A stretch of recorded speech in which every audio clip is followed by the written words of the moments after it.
Hey everyone, Robot here. In this video we'll cover some tips to counter Artist and Huntress. These are what I consider the two long-range killers in DBD, meaning their power can be used across the map to inflict damage on survivors. I made a video with general tips for all range killers, so if you haven't watched that, you can click on the card on the top right corner of your screen. Let's get into it.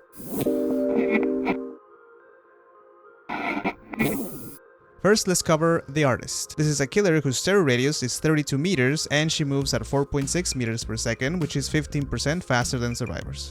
While charging her crows, the Artist slows down to 3.68 meters per second, which is 8% slower than survivors. The Artist's special attack consists of setting down dire crows that stay idle until she decides to release them, or they can also disappear if they stay idle for too long. When a survivor comes into contact with an idle crow, or with a crow that was released by the Artist from a distance, the survivors become swarmed by crows and the aura of the swarm is revealed to the Artist. However, survivors can repel the swarm, though this action takes a bit of time to complete. While survivors are repelling, the Artist can't see the aura of the swarm. If the Artist releases a crow and it collides with a survivor that has a swarm on them, it will inflict damage and take 1 health state. Now let's talk counters. Number 1. While you have a swarm on you, if you have a locker nearby, you can jump in it and it will immediately repel the swarm. This will be much faster than completing the repel action. Now, just keep in mind that some Artist players may bring Iron Maiden, specifically to counter this. Not super common, but possible. If you're not familiar with Iron Maiden, it's a perk that makes survivors scream and exposes them for 30 seconds after they exit a locker.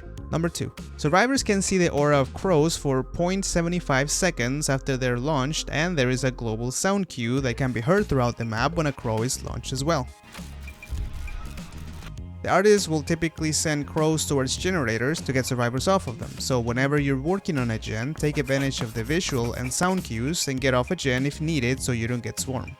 Keep in mind though that if a crow misses you but flies right by you, the crow will trigger Killer Instinct and the Artist will know your location. Number 3. If the Artist knows the location of a survivor, they may try to set up 2 idle crows pointing in the direction of that survivor, but within a certain distance from each other, one closer to the survivor than the other. Since both crows travel at the same speed and both are released at the same time, the crow that's closest to the survivor will reach them first and start a swarm.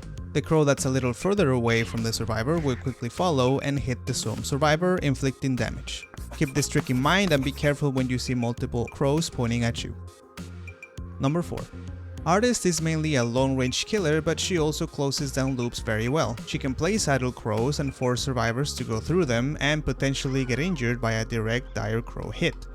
Yes, her crows can injure you if they hit you directly from a short distance and when they don't go through any structures before they reach you, even if you don't already have a swarm of crows on you. However, there's 2 things you can do to try to waste as much time as you can during a chase, even if she closes down the tile you're looping. A. When the Artist sets an idle dire crow, you can try faking you're going towards it.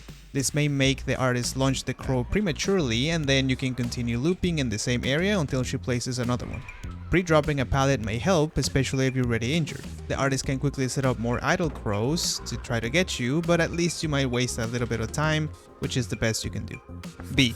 If you get a chance to do so, leave the tile. Unfortunately, holding forward, meaning just running away from the Artist, is a good strategy, not just against her, but for other anti-loop killers as well. We'll cover more of those types of killers in other videos. I'll give you a bonus tip.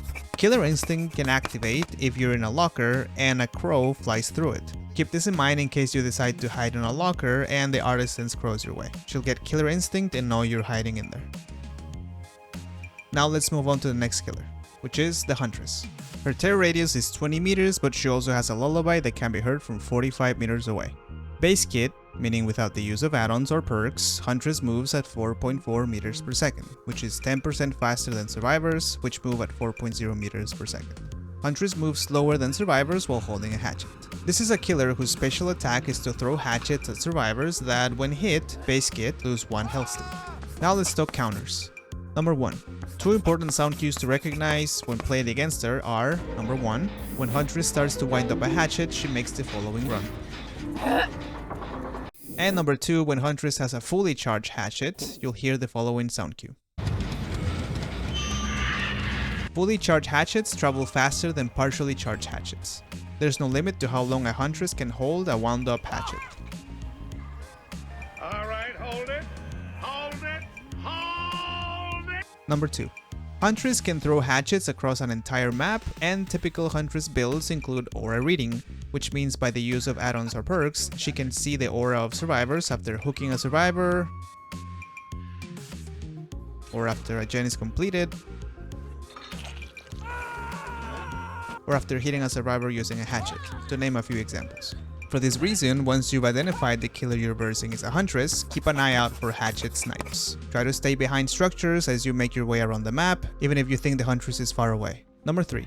One of Huntress's weaknesses is chasing around tall structures that don't allow her to throw hatchets over them and survivors can still see her. When you can, try to force her to chase you around these structures, especially ones that allow you to easily keep an eye on her and that have a pallet for you to use as well. Since she's a tall killer, you'll be able to see if she double backs and you can react and change looping directions accordingly.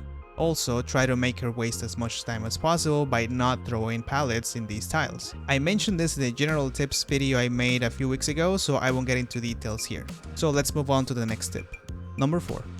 There's a couple of instances where dropping a pallet against a Huntress makes sense, and that is when you're sure the Huntress is out of hatchets. Base kit, Huntress can carry up to 5 hatchets at a time, but she has add-ons that allow her to carry 6 or 7. Well, actually, the devs are looking at changing how many hatchets Huntress can carry base kit. At the time of this video, the info I have is she'll carry 7 instead of the previous 5 base kit, and there's no info on how many she'll be able to carry with add-ons. Anyways, just wanted to clarify that. Regardless, try to keep count of how many hatchets she uses while chasing you so you can safely drop pallets if you're sure she's out of them. I guess we'll find out the final number in a few days. And I'll also give you a bonus tip when playing against Huntress. Huntress has 2 add-ons that can catch survivors by surprise. The first one is Iridescent Hatchet, which allows her to put survivors in the dying state when hitting them with 1 hatchet, even if the survivor is not already injured.